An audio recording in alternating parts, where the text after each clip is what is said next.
Vamos abrir a palavra do Senhor no livro de Provérbios.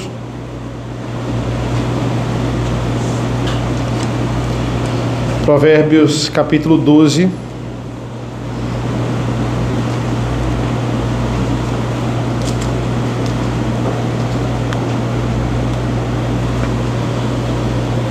E vamos terminar o capítulo 12 nesta noite. Eu vou ler dos versículos 20 ao 28.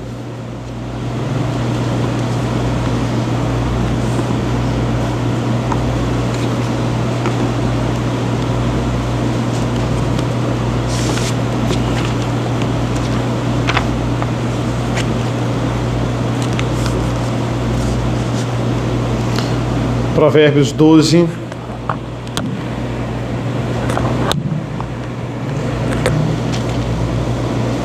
(20 ao 28), assim diz a palavra do Senhor. Há fraude no coração dos que planejam o mal, mas os que aconselham a paz têm alegria. Nenhuma desgraça sobrevirá ao justo, mas os ímpios, o mal os apanhará em cheio. O Senhor detesta lábios mentirosos, mas aqueles que praticam a verdade são o seu prazer. Aquele que é prudente oculta o conhecimento, mas o coração dos insensatos proclama a tolice. O homem esforçado dominará, mas o preguiçoso ficará sujeito a trabalhos forçados. A ansiedade no coração pode abater alguém, mas uma boa palavra traz alegria. O justo serve de guia para o seu companheiro, mas o caminho dos ímpios os leva a andar errantes. O preguiçoso não assará a sua caça, mas o bem precioso do homem é ser esforçado. Na vereda da justiça está a vida, e nesse caminho não há morte. Até aqui, oremos. Senhor nosso Deus, nosso Pai, te agradecemos pela leitura da Tua Palavra. Nos pedimos por esse momento, nos pedimos por essa noite tão preciosa, por esse dia do Senhor, domingo.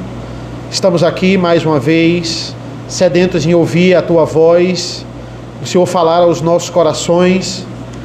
Nos abençoa, Senhor. Se faz presente em nosso meio. É isso que nós pedimos e agradecemos. Em nome do Teu Filho amado Jesus. Amém. Amém, irmãos. Assim como um pai, para educar o seu filho, como nos vimos pela manhã, o aprendizado é uma constante repetição. O livro de Provérbios, ele não está longe disso. Ele trata todos nós como crianças espirituais. É claro que ele está falando aqui para adultos, ele está falando aqui para a nação de Israel e nós também, mas ele também fala para crianças literais, e ele nos considera, todos nós, quando estamos começando a entender a palavra de Deus, somos todos juntos crianças espirituais. E é assim que ele nos trata. E assim como toda criança, quando nós educamos ela, nós vamos repetir e enfatizar, repetir e enfatizar. Provérbios se parece muito com o currículo escolar. Estudando Provérbios, não apenas escolar, mas um currículo acadêmico. Pense numa escola, no primário, no Fundamental 1, como nós chamamos, a professora, que geralmente dá aula de todas as matérias, ela é uma pedagoga, ela vai falar o assunto que é mais uma vez falado no Fundamental 2. Ela vai falar desse assunto, só que ela vai falar de uma forma superficial, porque a criança ainda não tem tanta maturidade para ter uma visão, por exemplo, crítica daquele assunto. Muitas vezes, os meus alunos, quando eu estou dando aula para o 6º ano, eles vão dizer: professor, esse assunto eu já vi com a professora tal, Grécia Antiga, Roma Antiga, eles já viram no Fundamental 1. Mas aí eu digo: mas comigo você vai ver de uma forma mais aprofundada, de uma forma mais detalhada, como ele não viu no primário. Quando ele chega no médio, ele também vai revisar esse assunto. claro que voltado ali para o vestibular, mas ele vai ver de uma forma muito mais profunda daquela aula que eu dei no Fundamental 2. Agora ele tem maturidade para ver aquilo ali e o professor vai aprofundar, vai trazer detalhes ali, vai enriquecer o assunto de uma forma que ele não tinha maturidade de ouvir no Fundamental 2. É uma repetição com ênfase. O reverendo Felipe Fontes, no seu livro sobre educação, na verdade é um livreto bem pequenininho, ele vai dizer o seguinte: se o ensino é fundamental, a criança deve se concentrar naquilo que é fundamental para ela entender as bases daquele assunto. Se o ensino é médio, ele já tem maturidade suficiente para aprofundar esse assunto. Aqui Salomão ele faz a mesma coisa com esse filho. Ele repete os assuntos com novos provérbios.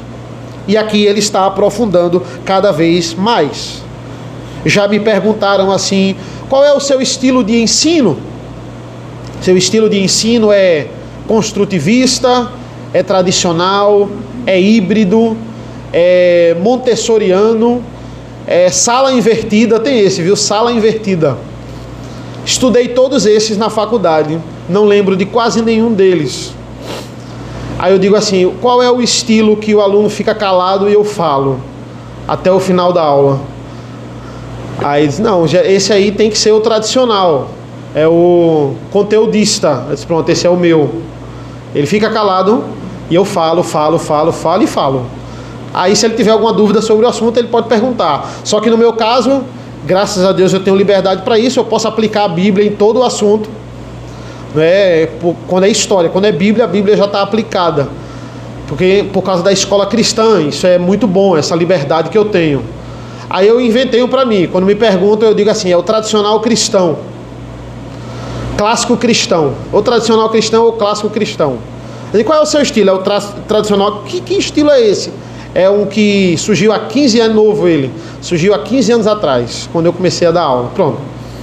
E é assim, irmãos. Provérbios, o filho não fala. O filho não opina. Só quem fala é o pai. O filho ouve, porque o filho ele está adquirindo o conhecimento, ele está recebendo a sabedoria. O método de ensino de Salomão é aquele em que o sábio fala e que quem recebe a sabedoria ouve. Não é aquele que Salomão deixa o filho construir uma linha de raciocínio e ele vai concordar ou não. Não tem isso.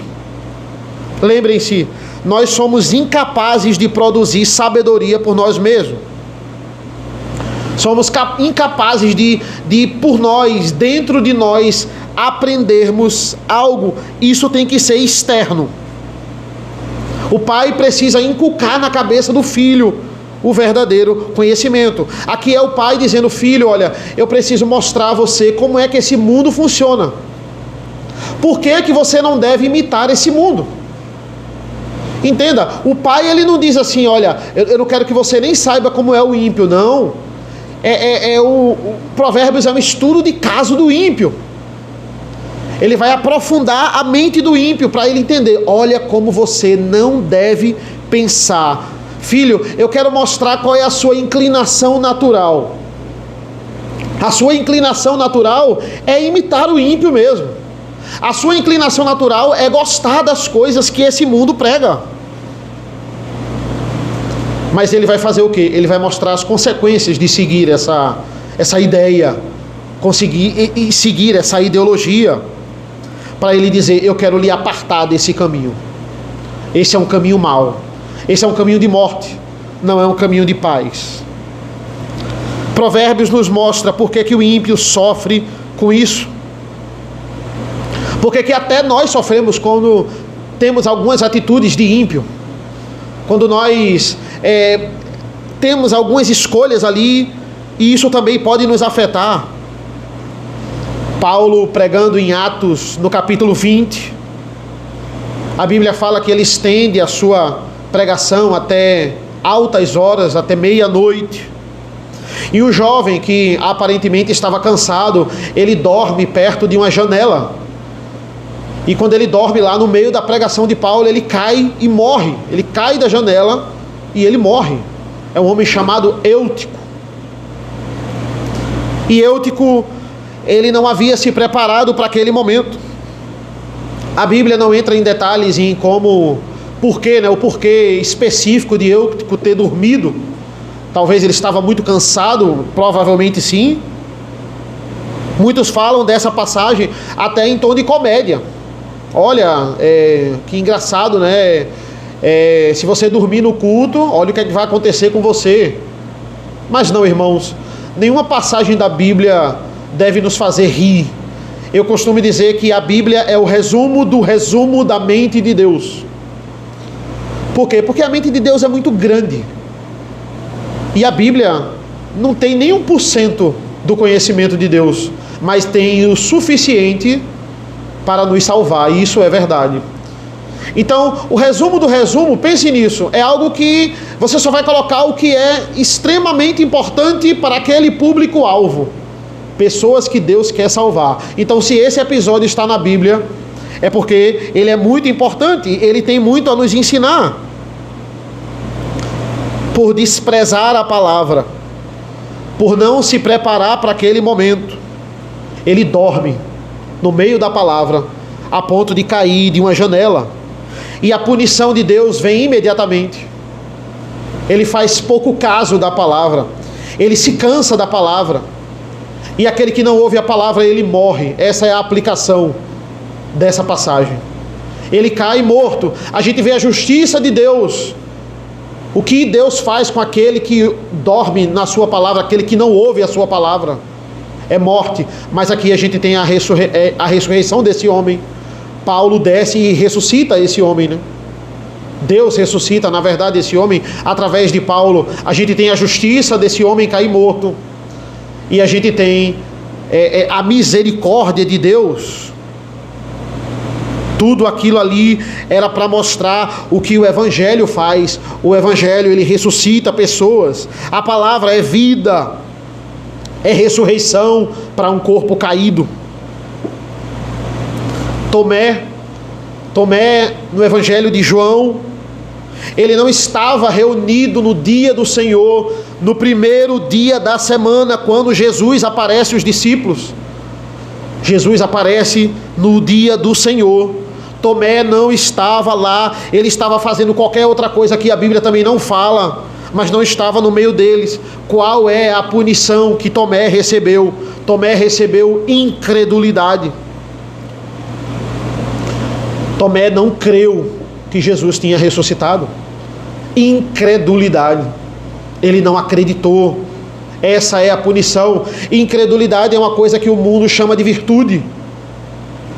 Duvide da palavra, questione, tenha uma visão crítica. O mundo chama de virtude, mas você olhar para a palavra de Deus, na narrativa de João, Jesus aparecer e ele não crê. 8 dias depois, no outro dia do Senhor, no outro domingo, ele aparece. E é aí que Tomé vai ter um encontro com ele. É aí que Tomé acredita, porque Tomé viu, porque ele tocou em Jesus. O que Tomé recebe por não estar no culto, por não estar reunido no culto, ele recebe incredulidade. O que o mundo chama de virtude, para Deus é uma punição. Incredulidade é punição. Você lê essas verdades aqui e não aplicar, e não entender, e dizer que está errado, não é virtude, é punição. É Deus vendando os seus olhos para você não enxergar. Que grande privilégio é estarmos aqui. O pai sabe que se o filho não ouvir essa palavra, se ele negligenciar essa palavra, o filho vai sofrer. E quem dera fosse só nessa vida. Imediatamente a gente também sofre nessa vida. Ele vai muitas vezes fazer essa mescla de situações aqui, mas tudo que Salomão ele está visando, em primeiro lugar ele está visando o eterno.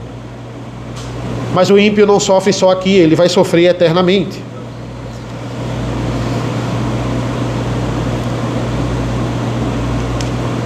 Versículo 20, irmãos: há fraude no coração dos que planejam o mal, mas os que aconselham a paz têm a alegria. Planejar o mal é algo que está impregnado no ímpio. Ele vai falar muito sobre coração nessa passagem aqui, nesse final do capítulo 12. Ele vai falar sobre a fraude no coração. O ímpio, ele pensa que quando ele acorda e ele planeja o mal contra outra pessoa, ou quando ele vai sabotar alguém para se sobressair, ele acha que isso é uma vitória. Ele vencer alguém no argumento e desprezar aquela pessoa, se achar melhor do que os outros. E entenda, ninguém é o arquivilão, o arqui-inimigo que acorda e diz assim: quem eu vou prejudicar hoje? Todo mundo acorda. E quão natural o ímpio faz isso? É algo que é natural dele. Ele acha que prejudicando o outro ou se sobressaindo no outro, ele vai encontrar lucro. Deus está dizendo assim: olha, isso aí só vai acabar com ele. Isso aí só vai trazer ruína na vida dele. É fraude no coração daqueles que planejam o mal.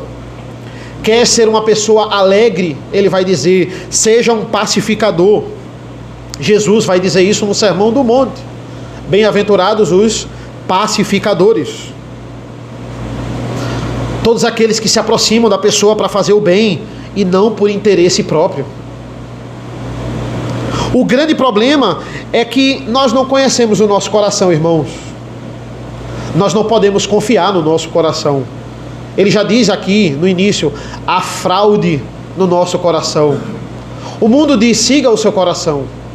Quantas pessoas, ganhando prêmios ou mostrando como conseguiram chegar naquele patamar, ela diz: não, chegou um momento que eu olhei para o meu coração e eu disse: não, agora finalmente eu quero seguir o meu coração. O mundo, ele prega isso, mas a Bíblia fala se a gente deve seguir ou não o coração. Jeremias nos diz: enganoso é o coração. É isso que o seu coração é. Seu coração, Salomão está dizendo aqui, ele não é confiável. Muitas vezes o seu coração está maquinando mal com uma capa de ajuda ao próximo. Se você escutar ele, você vai cair nessa armadilha. Ele está ali, não, eu quero o bem da pessoa, eu quero o bem. Mas no fundo do fundo você quer prejudicar. Aí você vai e escuta o seu coração. Jeremias vai dizer: enganoso é o coração mais do que todas as coisas. E olha a palavra que ele usa: e desesperadamente corrupto. Quem o conhecerá? Você acha que você pode domar ele? Não, eu nas minhas forças domo o meu coração. Ele é desesperadamente corrupto. Ele quer muito fazer o mal. Ele quer muito se inclinar à natureza. Ele é fraudulento. Jeremias 17:10 ainda completa: eu, o Senhor, sondo o coração, eu provo os pensamentos para dar a cada um segundo os seus caminhos, segundo o fruto das suas ações. O que o ímpio é? O ímpio, ele é idólatra do seu coração. O seu coração é o seu senhor. Ele é servo do seu coração. E Salomão fala de paz aqui, mas os que aconselham a paz têm alegria. Essa paz não pode ser desenvolvida por nós mesmos. Essa paz só o Senhor pode nos dar. O Pai é o único que tem a paz, a alegria e a felicidade e regozijo de que Provérbios fala. Toda vez que ele fala de paz, toda vez que ele fala de ter alegria, de você ter sucesso, como eu disse, ele não está falando meramente no aspecto terreno. Ele está falando, ele está sendo transcendente. Ele está falando da eternidade. Você vai ter isso eternamente. Versículo 21. Nenhuma desgraça sobrevirá ao justo, mas os ímpios, o mal os apanhará em cheio. No versículo 20 ele fala: olha, o coração é fraudulento, é perigoso, é cheio de fraude. Esse coração é bem diferente daqueles que promovem a paz. Quem promove paz tem o coração alegre. O ímpio diz que é feliz. Ele quer aparentar nas suas fotos, nos seus vídeos, que ele é feliz, com o coração cheio de fraude. Mentira! Mentira suja. O ímpio, ele não é feliz. Impossível buscar a felicidade, encontrar a felicidade com esse coração. E a consequência é, ele não vai viver apenas enganado, mas pelo menos ele vai viver bem. Olha, ele é enganado, mas pelo menos ele vive bem. Não. O versículo 21 diz que quem tem esse coração cheio de fraude, o mal vai apanhar essa pessoa. O mal vai capturar essa pessoa. Ela é uma presa fácil para o ímpio. Mas aqueles que divulgam Cristo, vivem esse evangelho, esses encontrarão a paz. Ele está falando da segurança de uma vida piedosa. Essa segurança, nós falamos pela manhã, é a segurança que Paulo tinha. Independente das circunstâncias. Eu aprendi a viver contente. Irmãos, quantas religiões falam de Cristo, mas falam errado sobre Cristo? Dizem conhecer Cristo, entender Cristo, mas falam errado sobre Ele. No Alcorão nós temos Cristo. Cristo sendo mais um dos profetas. Como Moisés, como Isaías. Mas o grande profeta é Maomé. Eles falam sobre Cristo. O Espiritismo fala sobre Cristo. Cristo é um grande ser de luz. Eles acham que eles conhecem a Cristo. Igrejas hoje no Instagram que tem lugares reservados para membros premium. Viram esses vídeos atuais? Olha, tem um lugar aqui para um membro que dá um dízimo maior, né? Ou que paga aqui para sentar nesse lugar, onde tem uma visão limpa do púlpito, onde está perto do estacionamento, onde tem um banheiro exclusivo para aquela pessoa. Não entenderam, estão escutando o coração fraudulento deles, para tratar a igreja dessa forma. Oscar evangélico, tem isso também hoje. O melhor pregação do ano, aí ganha o prêmio. Melhor louvor, melhor exortação, melhor corte de internet. Tem os prêmios dele agora, eles agora estão ganhando prêmios para aquilo que eles fazem. Olha, é ouvir a sua vaidade, é dar ouvidos à vaidade e trazer isso para dentro da igreja, trazer isso para o sagrado. Ser influenciado por essas coisas. Ele diz no versículo 21, nós não devemos temer, nenhuma desgraça sobrevirá ao justo. Veja, você vai passar por circunstâncias difíceis, mas essa desgraça, essa punição que vai cair sobre o ímpio, ela não vai tocar você, esse mal não vai lhe pegar, porque você vive uma vida piedosa. O justo não tem nada a temer, absolutamente nada. Versículo 22. O Senhor detesta lábios mentirosos, mas aqueles que praticam a verdade são o seu prazer. O versículo 22 nos diz o que Deus faz. Veja, qual é a reação de Deus diante da atitude dos ímpios. Qual é a reação de Deus diante da atitude dos salvos? O que é que Deus acha dessas pessoas? O que é que o Senhor pensa de mim? Essa é uma grande pergunta que eu devo fazer todos os dias. O que é que Deus está achando de mim nessa atitude que eu acabei de tomar? Porque se você se olhar no espelho, o seu coração vai lhe confortar. Isso é bem coaching, né? Olhe, diga no espelho, você pode, você consegue. O que você diz para você mesmo são coisas fraudulentas, são coisas mentirosas. Não é o que você está pensando de você mesmo. Essa não é a pergunta. O que é que eu acho? Não, eu passo pano no meu pecado, irmãos. Com os outros eu julgo, mas comigo eu alivio. Porque meu coração é cheio de fraude. Não é o que eu estou pensando de mim mesmo, não é o que a sociedade está pensando de mim, é o que Deus está pensando de mim. Ele é o padrão. O que a palavra diz sobre essa atitude que eu fiz? O que Deus acha de mim? Versículo 22, ele nos dá aqui dois caminhos, né? Na verdade, duas consequências. Ele diz assim, ó, existe o caminho do prazer do Senhor, onde Deus ele tem prazer naquilo que você faz. E existe o caminho detestável. O Senhor detesta lábios mentirosos, mas aqueles que praticam a verdade estão ao seu prazer. O que é detestável? Detestável não é aquilo que simplesmente Deus não gosta. Ele só não gosta daquele que usa a mentira como seu alicerce, daquele que tem lábios mentirosos. Não, a Bíblia fala que isso é abominável aos olhos do Senhor. É o mesmo abominável de Provérbios 6. 6 coisas o Senhor odeia, e a 7ª a sua alma abomina. Abominável é diferente de não gostar. A pessoa diz não gostar de uma determinada comida. Eu não gosto daquela comida, mas se aquela comida tiver batida com outra, eu como. Eu não gosto daquilo, mas se tiver amassado, eu tenho muito disso, né? Se tiver amassado e misturado, eu como. Eu não gosto. Outra coisa é, eu não aguento nem sentir o cheiro daquilo ali. Eu não consigo nem ficar no mesmo ambiente daquilo ali. Eu não suporto. É alguém que tem alergia à lactose, por exemplo. Se ele beber num copo onde ali botaram leite e foi mal lavado, ele passa mal. Aquilo ali, é detestável. Ele vai vomitar, ele vai enjoar, não é? Isso é detestável. O lábio mentiroso, aquele que se acha alguma coisa, aquele que vive uma vida de mentira. Para Deus aquilo ali é abominável. É a expressão lá de Apocalipse: eu estou a ponto de vomitar.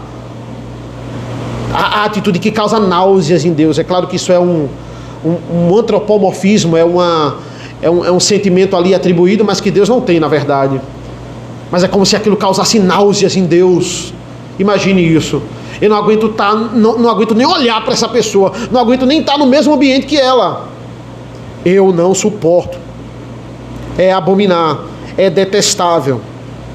É assim que Deus vê o hipócrita. Por que Deus tem um grande prazer no seu Filho Jesus? Esse é o meu Filho amado, em quem eu me comprazo. Porque Jesus apenas não falava a verdade. Jesus é a própria verdade. E Deus tem prazer na verdade. A verdade que cumpriu toda a lei até a morte, e a morte de cruz. E é por causa dessa obediência, meus irmãos, que nós somos salvos. Por causa dessa verdade que nós somos salvos. É melhor parar de fingir uma coisa que a gente não é. É melhor a gente parar de se fazer. E a consequência disso, eu tenho um olhar odioso aos olhos de Deus. Jesus perante Pilatos, em João 18, vai dizer: todo aquele que é da verdade, ouve a minha voz. E Pilatos estava diante de Jesus e não conseguia entender isso. E a sua incredulidade é mostrada na pergunta. Ele vai dizer: então o que é a verdade? A verdade estava diante dos seus olhos, e ele não conseguia enxergar. Nós nascemos para isso, irmãos. Nós não nascemos para fingir. Nós nascemos para testemunhar dessa verdade. Versículo 23: aquele que é prudente oculta o conhecimento, mas o coração dos insensatos proclama a tolice. Ocultar o conhecimento. Aqui está diretamente ligado àquele sábio. O sábio de verdade não é aquele que fica esbanjando sabedoria, dizendo: olha como eu sei, olha quantos títulos eu tenho. Não. Ele sabe a hora certa de usar isso para a glória de Deus, mas ele não fica se gabando. O insensato não. O insensato, a pessoa é assim: o pouco que ele tem, o pouco que ele consegue, já é motivo de um grande estardalhaço. Já é motivo para todo mundo saber e ele esbanjar aquilo ali. Já é motivo para ele pisar nos outros e dizer: olha como eu sou melhor do que você. O pouco que é dado a ele. Versículo 24: o homem esforçado dominará, mas o preguiçoso ficará sujeito a trabalhos forçados. Aqui ele fala sobre trabalho novamente, e no 27 ele também fala sobre trabalho. Ele fala sobre o preguiçoso. 27 ele diz assim: o preguiçoso não assará a sua caça, mas o bem precioso do homem é ser esforçado. Aqui ele está falando sobre o diligente, aquele que se preocupa em terminar algo que ele começou. Pense no trabalho ministerial, por exemplo, irmãos, é um trabalho árduo, é um trabalho que tem muita coisa para fazer. A seara realmente é grande e os trabalhadores são poucos. E os trabalhadores que tem, eles são preguiçosos. Alguns deles, aqueles que ainda estão na seara ali, trabalhando, alguns deles são de fato preguiçosos. Ou não querem focar naquilo que realmente é para focar, como, por exemplo, pastorear ovelhas, pregar o evangelho de forma fidedigna. Eles estão focados em coisas e estão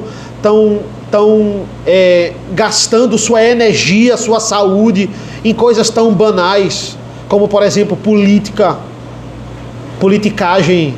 Política não é pecado, mas politicagem sim. Politicagem muito impregnada na vida da igreja. De fato, eles são preguiçosos, porque o trabalho de verdade deles eles não querem fazer. Eles não são diligentes naquilo que é para fazer. Todas as vezes que a gente está reunido no culto ao Senhor, com os nossos lábios a gente confessa no louvor, a gente está aqui orando ao Senhor, ouvindo a palavra e dizendo, poxa, que palavras preciosas, eu devo praticar isso. Mas aí chega a segunda-feira, chega o dia a dia, e aí a gente cumpre. Aí chega a terça, a gente começa a se esquecer, e aí a gente não termina o trabalho que a gente disse que ia começar. A gente não é diligente. A semana vai passando e os problemas vão vindo, e você vai esquecendo das palavras que você ouviu, daquilo que você cantou, daquilo que a gente orou junto, e você começa a esquecer, e você começa a não terminar as coisas que você começou, porque vem os aperreios, você começa a perder o controle dentro de casa, a perder o controle no trabalho.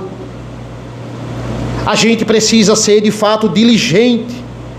Muitas vezes a gente esquece o que a gente confessa aqui no santo dia do Senhor.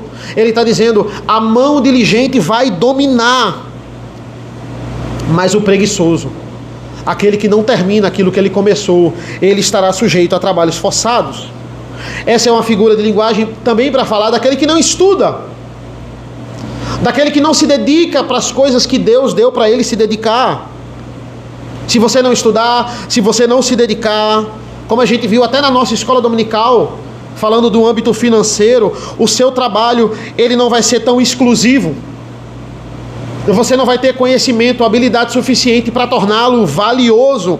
Consequentemente, você será obrigado a aceitar trabalhos menos valiosos. Você ficará sujeito a trabalhos forçados. Mas o diligente, ele vai dominar. Pense na diligência do Senhor Jesus. Pense, quantas vezes a gente pode chegar no nível que dizer, poxa, agora eu cansei. A gente desistir de nós mesmos. Eu estou sendo tão diligente nisso, eu estou sendo tão perseverante nisso, mas não está dando certo. Pense na diligência de Cristo, na obra que Ele tem que terminar. Aquele que começou a boa obra, Ele irá terminar. A obra dele na cruz do Calvário é perfeita, é única, e Ele irá terminar essa obra na glorificação. Qual é o grande objetivo da sua obra? Lhe levar para o céu, nos levar para o céu, e assim Ele irá fazer de forma concreta, de forma visível. Todos irão testemunhar. Ele é diligente, com todas as nossas limitações, com todas as nossas incapacidades de praticar boas obras, mesmo assim, a graça nos alcança. Nós podemos completar as nossas obras. Eu falo de coisas simples do cotidiano, irmãos. Esse ano eu vou me dedicar a cultos domésticos. Eu comecei, aí a gente começa e a gente não termina. Esse ano eu vou orar todos os dias. Aí a gente começa janeiro, fevereiro, aí vem as broncas de março, de abril, aí a gente dá uma diminuída, começa só a orar na quarta, ou no outro dia sim, dia não, aí para o outro ano prometer de novo. Quando no outro ano tem que elevar esse estádio, a gente está engateando de novo. São essas obras que a gente não vai sendo diligente. Para tudo na vida, o diligente dominará, ele vai dizer. Versículo 25, a ansiedade no coração pode abater alguém, mas a boa palavra traz alegria. Ele vai dizer o remédio para a ansiedade é a boa palavra. Ouvir o seu coração vai lhe deixar ansioso. Por isso que o seu e o meu coração é fraudulento. Por quê? Porque o seu coração vai criar expectativas em você que não são reais. Ele sempre vai fazer isso. Quando você dá lugar ao seu coração, à voz do seu coração, ela começa a elevar umas expectativas que não são reais. E quando aquilo se concretiza, as expectativas não são supridas, você e eu, a gente fica ansioso. A ansiedade vem por essa decepção de que as expectativas que o nosso coração enganoso criou não aconteceram. É interessante o Japão, irmãos. O Japão, é muito comum lá, comum mesmo, as pessoas tirarem a própria vida, o suicídio. Existem literaturas que são vendidas legalmente nas livrarias sobre como tirar a vida com eficiência, sem dor. Várias maneiras indolores de tirar a vida, ou que pelo menos não vai doer tanto, rápidas. Vendida em qualquer livraria. Quando eu digo comum o suicídio, é porque lá faz parte, é do cotidiano você ouvir. Eita, lembra de fulano se suicidou? As pessoas constantemente estão ouvindo essas notícias no Japão. E existe um respeito pelo suicídio no Japão. Quando alguém ouve uma notícia assim, eles, não, o indivíduo, ele estava passando por uma situação difícil, não achou solução, e aí só restou para ele se matar. E é isso, a pressão foi muito grande, a gente tem que respeitar. Ele suicidou, ele teve os seus motivos para isso. Vamos enterrar e vamos respeitar. Veja, isso não é um respeito. Isso é uma tolerância ao pecado do suicídio. É uma tolerância que existe ali. Isso vem desde antigamente. Os samurais, eles praticavam o seppuku. Que ritual é esse? Eles têm a espada deles e eles têm uma faquinha. É uma mini espada. O samurai, ele não aguentava a desonra da derrota. Ele não poderia conviver com um episódio em que ele perdeu. Mesmo se o inimigo ganhasse e deixasse ele embora, ele praticaria o ritual do suicídio. Porque é inadmissível o samurai conviver com a derrota. Ele não vive sabendo que perdeu uma batalha. Ele não consegue viver, ele se mata. Eles acreditavam que a honra deles voltava quando ele mesmo se matava. Quando eles não deixavam o inimigo matar eles.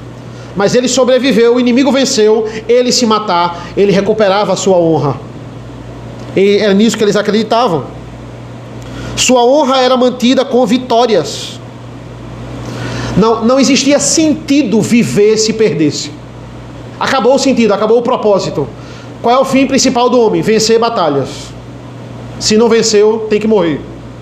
Entenda, nessa cultura dos samurais, os japoneses, eles são criados desde pequeno a não errarem. As crianças são criadas a serem perfeccionistas.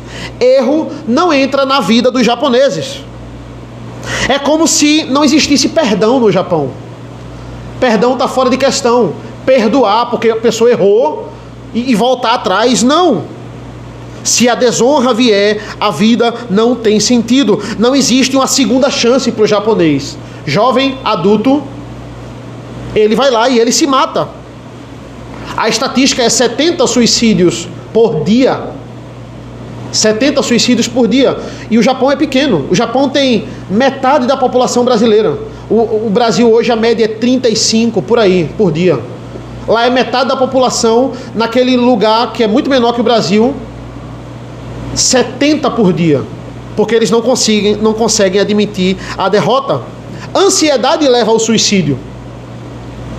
Você cria uma expectativa e aquilo ali você não consegue atingir.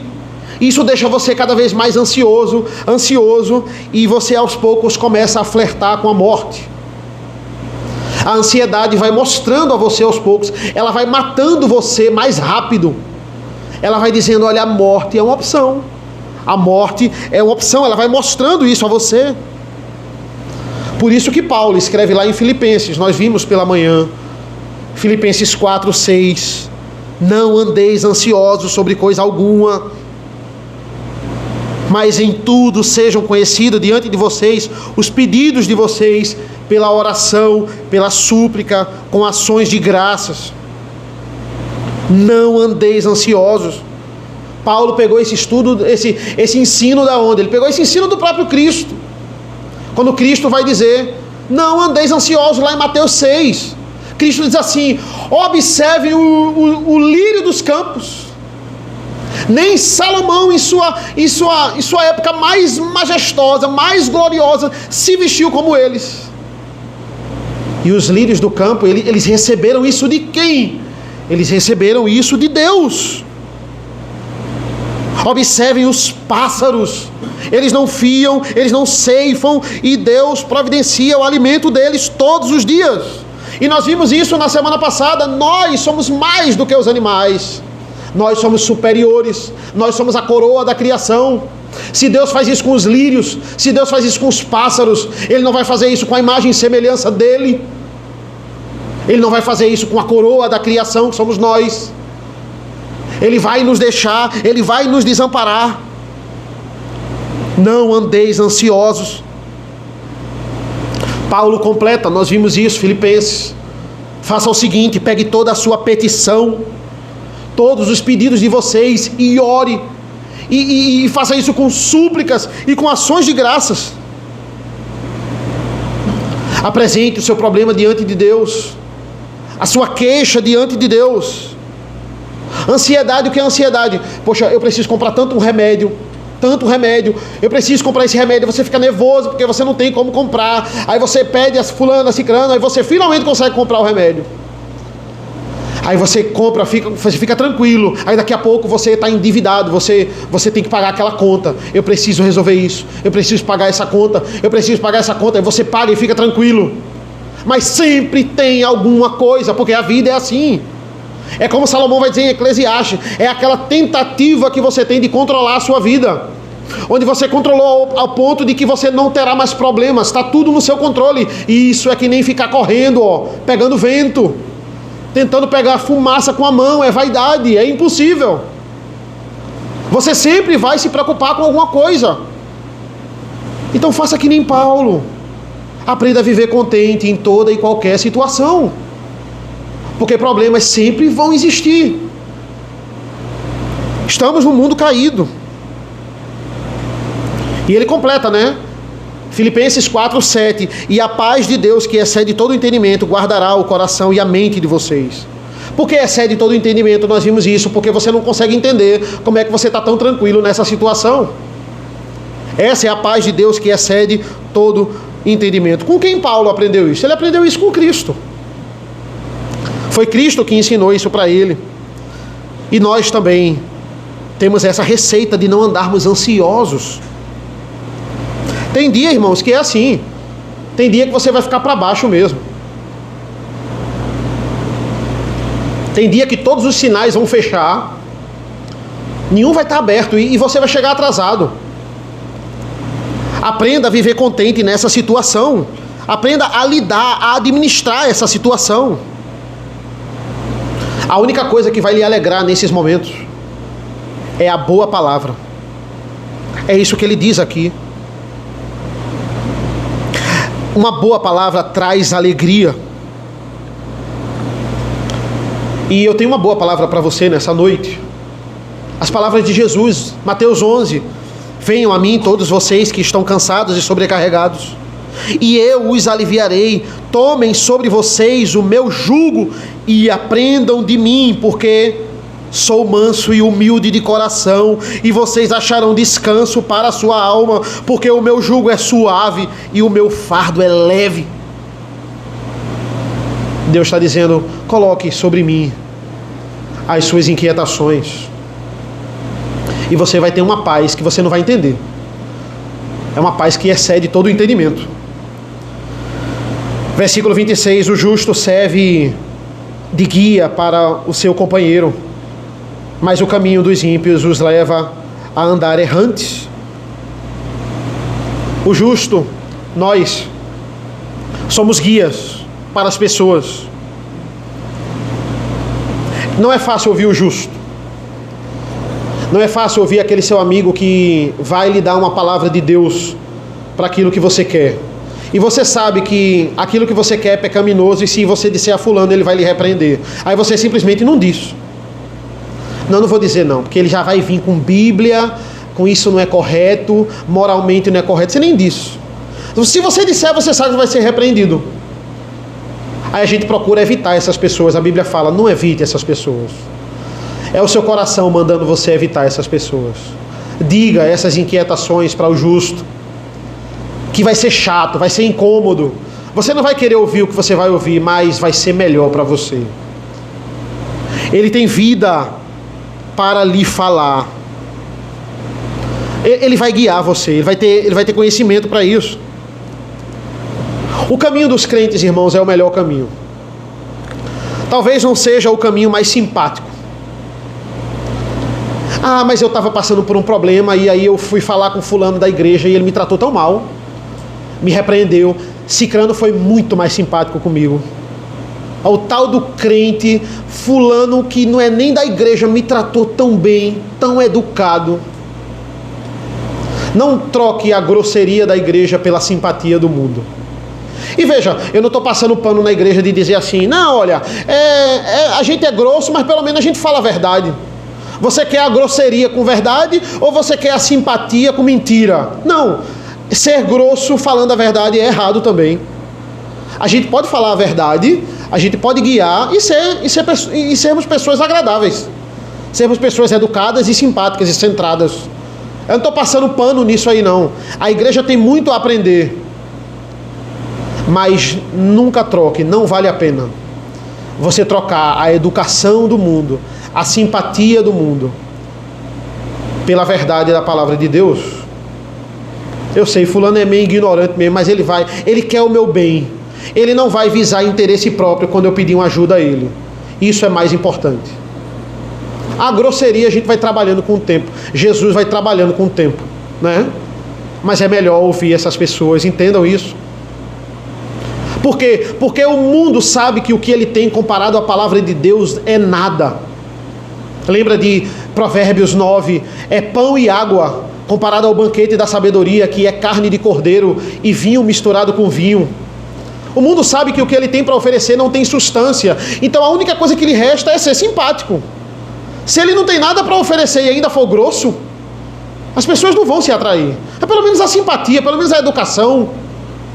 Mas não troque isso pelas verdades, por um amigo justo que entende a palavra e vai lhe conduzir na verdade. Versículo 27. O preguiçoso não assará a sua caça, mas o bem precioso do homem é ser esforçado. Entenda isso, ele fala mais uma vez sobre trabalho. O preguiçoso não foi caçar. Quando alguém caçou, ele nem assou a carne. Ele não caçou, ele não assou, ele só comeu. Esse é o preguiçoso, esse é o malandro. É aquele que se aproveita dos outros. Entenda, o provérbio está deixando claro, os dois comemoram, os dois vão comer a carne. O diligente que foi lá caçar e o preguiçoso que nem assou a carne dele e comeu.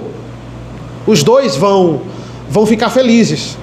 Então, se esse é o resultado, que seja assim. Essa é a filosofia marxista. Marxista é assim. O governo sustentando os preguiçosos.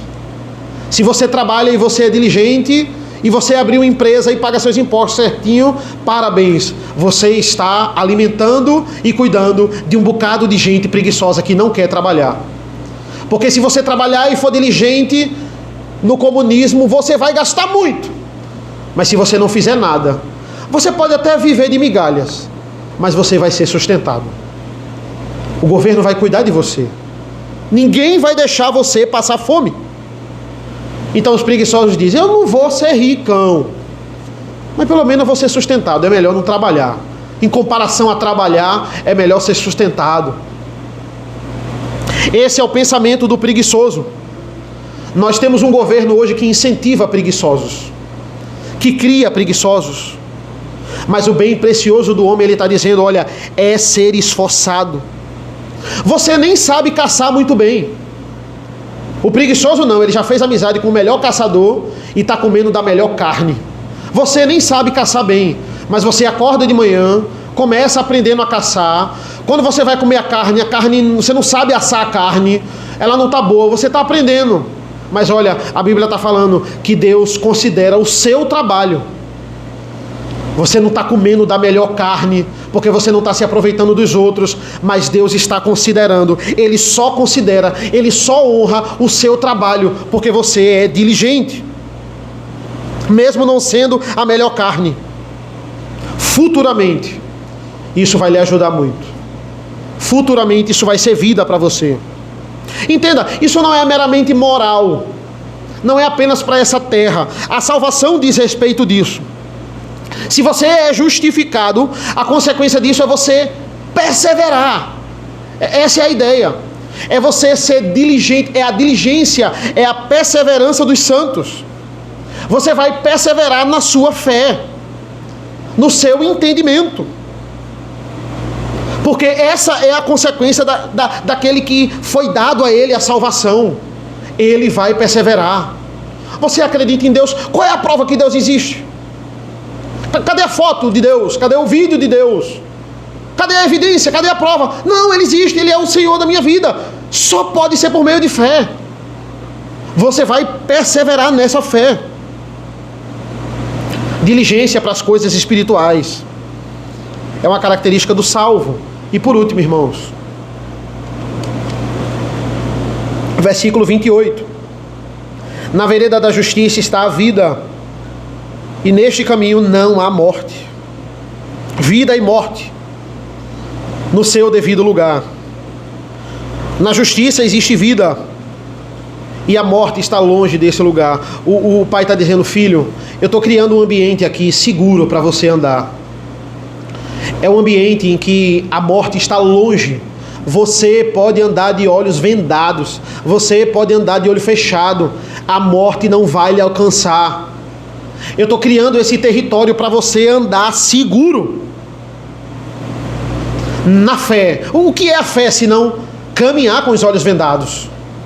Ter a certeza, mesmo se as circunstâncias não estão mostrando isso, mesmo se o seu coração está dizendo saia fora daí, você andar e você ter a certeza disso. Você tem certeza das coisas que você não vê.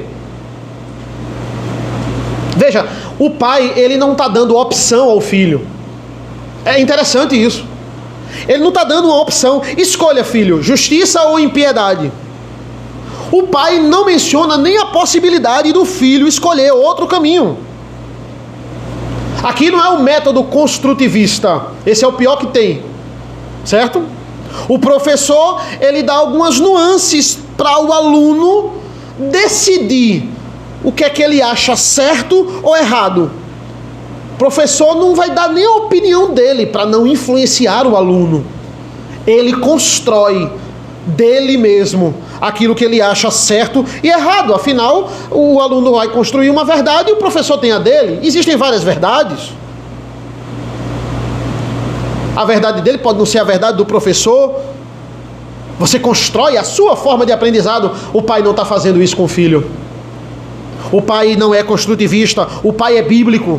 O pai é bem tradicional, na verdade. Filho, eu estou mostrando a você, eu não estou lhe ocultando, pelo contrário, eu estou mostrando todas as consequências da escolha do ímpio.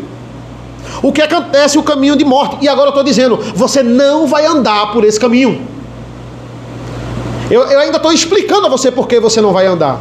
Mas eu não estou lhe dando a possibilidade de você escolher. Estou mostrando porque eu estou elucidando, eu estou desvendando seus olhos. Mas você não vai escolher, não tem a possibilidade de você escolher. A pessoa, ela tem a sua heresia e ela se sustenta.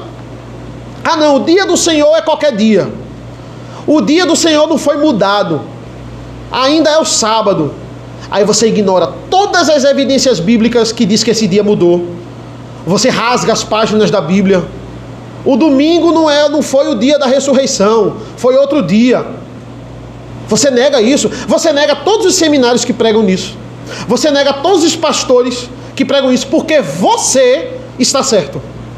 Você, só você, é a pessoa que está correta. É porque que não pode mentir?